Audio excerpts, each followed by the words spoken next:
ke toilet lebih dari 3 kali dalam 24 jam? Atau mungkin sekarang kamu sedang mengalaminya? Jika iya, kamu harus berhati-hati karena ini adalah gejala diare. Yuk kita kenali diare.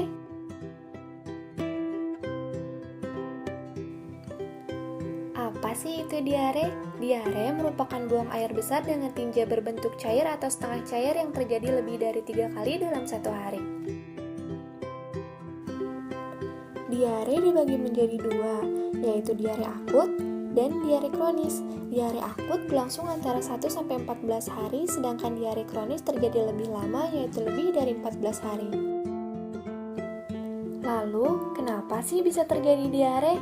Yang pertama, karena adanya infeksi bakteri, virus, maupun parasit. Dapat berupa bakteri Salmonella, Shigella, E. coli, ataupun rotavirus yang biasanya banyak terdapat di dalam makanan. Yang kedua, karena intoleransi laktosa, yaitu keadaan di mana usus tidak dapat menyerap dengan baik laktosa. Laktosa biasanya ada pada susu sapi. Yang ketiga, karena alergi makanan atau minuman tertentu. Suatu keadaan di mana usus tidak dapat menyerap makanan atau minuman tersebut, sehingga pada orang yang sensitif dapat menyebabkan diare. Yang keempat, terjadi karena pengaruh obat-obatan tertentu. Dan yang kelima, terjadi karena keracunan makanan ataupun tidak higienisnya makanan yang dikonsumsi. Ketika kamu terkena diare, akan ada gejala yang muncul seperti buang air besar encer, sakit perut, nafsu makan menurun, berat badan menurun drastis, lelah dan lemah, mual dan muntah, demam, tenesmus atau perasaan buang air besar yang tidak tuntas, dan juga dehidrasi. Sedangkan pada bayi terdapat tanda dan gejala seperti rewel atau gelisah, mata cekung, bibir kering, cubitan kulit kembali lambat, kencing dan buang air besar sedikit yang warnanya pekat, cenderung lemas, dan tidak mau minum. Lalu, apa sih yang akan terjadi bila kita telat menangani diare? Yaitu dapat berupa demam tinggi, mual dan muntah berlebihan, iritasi saluran pencernaan ditandai dengan adanya darah pada feses, gangguan pertumbuhan, dan juga dehidrasi. Hal ini terjadi karena terlalu banyak kehilangan cairan dan juga elektrolit, sehingga dapat terjadi ketidakseimbangan cairan dan elektrolit yang dapat berujung pada kematian. Apa yang dapat kita lakukan untuk menangani diare?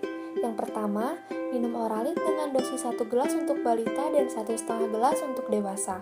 Oralit ini berguna untuk mengganti cairan dan elektrolit dalam tubuh yang terbuang saat diare. Yang kedua, teruskan pemberian makan. Pada bayi yang masih mendapatkan ASI, teruskan pemberian ASI dan lakukan lebih sering.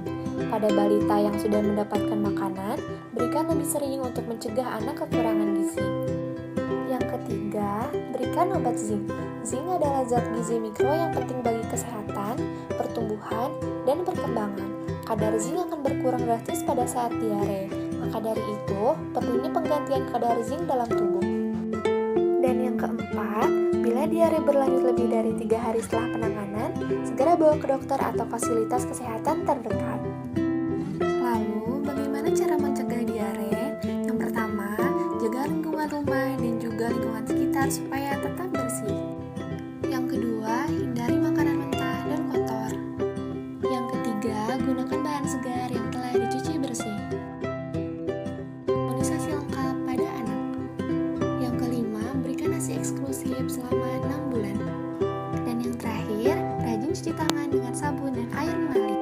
Sekian dan terima kasih. Ayo bersama-sama menjaga diri untuk terhindar dari diare.